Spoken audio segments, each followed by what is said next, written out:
Good morning, Bank Street Home. Today I have a great lesson for all of you to explore at home, creating marble paper. So these are samples of what we're going to be making today. And one of the ways that I found out more about marble paper was actually by looking at books and how books are made, and noticing that books have usually in the beginning what is called an end paper or a beginning paper. And long ago, these papers here were done with marbling. So one of the first things you could do at home is take a look at your old books and see if you could find marble paper in one of your books from home. So it's a simple technique that was created in Japan, and I'd like to show you how you could do it with homemade objects. So the first thing you're going to be using is shaving cream.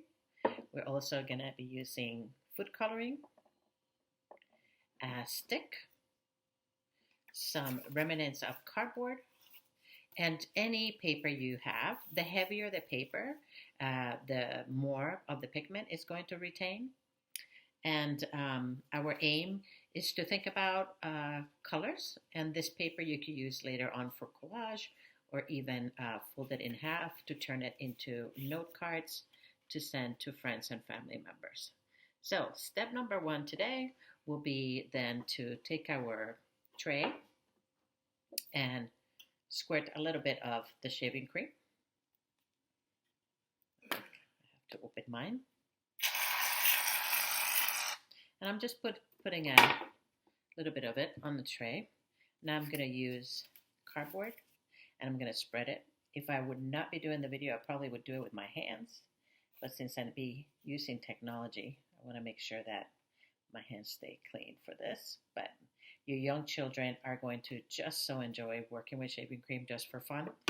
And they could use their hands to spread it.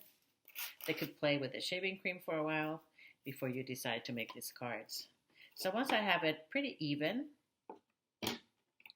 I'm going to add my colors. I could do a one color print, so I could put my food coloring in a few spots, and I'm just adding a few dots.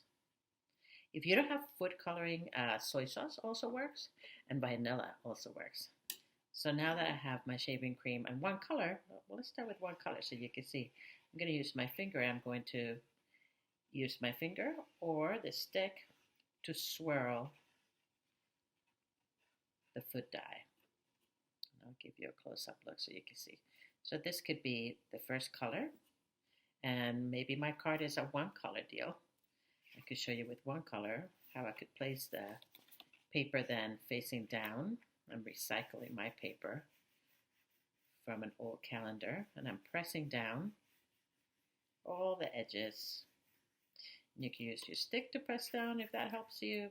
You can use another piece of cardboard to help you press. And now I'm going to lift to see the magic. And I'm going to let it sit for just a moment and do another one. So now I could even out my shaving cream again. And I'm going to have a surprise blue showing up now. Maybe my background will have a little bit of that blue. I'm going to add now maybe red. Maybe we'll do a heavier blue. And you can put one color inside the other and see how that blends. And now again, I'm going to use my stick to swirl the dye around the floating shaving cream. And now I could get a new piece of paper, press it down, all the edges. I could use the stick or another piece of cardboard to press it down. And all the edges, lift up, and see what I have. I'm going to let this sit for another minute. Ideally, we want to let the dye and the shaving cream sit for another minute or so. And I could keep using the shaving cream now for yet another color. So this is the nice thing of this material is that once you have a few droplets of shaving cream, we're going to use it for loads of cards. Now I could swirl my orange, yellowish color.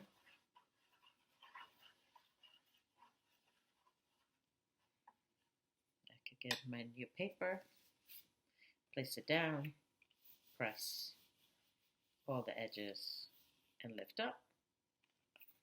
And now that I have a few marble pieces, our next and last step is to scrape off the extra shaving cream.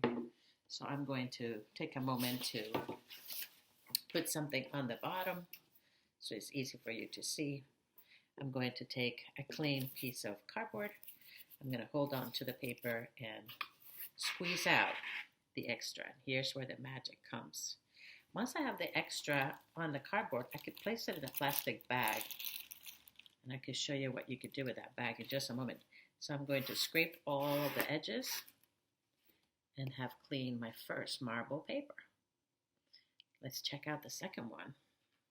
I'm going to put it over paper, hold them in my finger, and squeeze out all of the extra. So magical when we see what comes out of it. And all my extra shaving cream I'm putting in a little plastic bag that I have from my recycle. Here's the second piece of marble paper. And let's do our last one. I can't wait to see. So it's important to just let it sit for a minute or two before you do this magical scraping. Oh my goodness, this one is so special. And your family could use them for cards. You could also use them for collage. So let's take a look at all of the marble paper we just did today. Pretty exciting. So what else can you do with this marble paper other than collage and making cards is that you could save them at home and utilize them in all kinds of different activities from home. So the last thing is all of my recycled shaving cream I have here in this bag. And you could have it in a smaller zip bag. I happen to just have one. But offer it to your children once you move all the shaving cream to one place to be a sensory material. So it feels really great to just sort of mess around and explore with how it feels in your hands. So this is another way to invite young children and your family members to explore with it. You could add a marble inside, and it could be sort of a sensory material to play around while you're watching a video, while you're talking to one another. So 2 ways of using this shaving cream once we recycle it.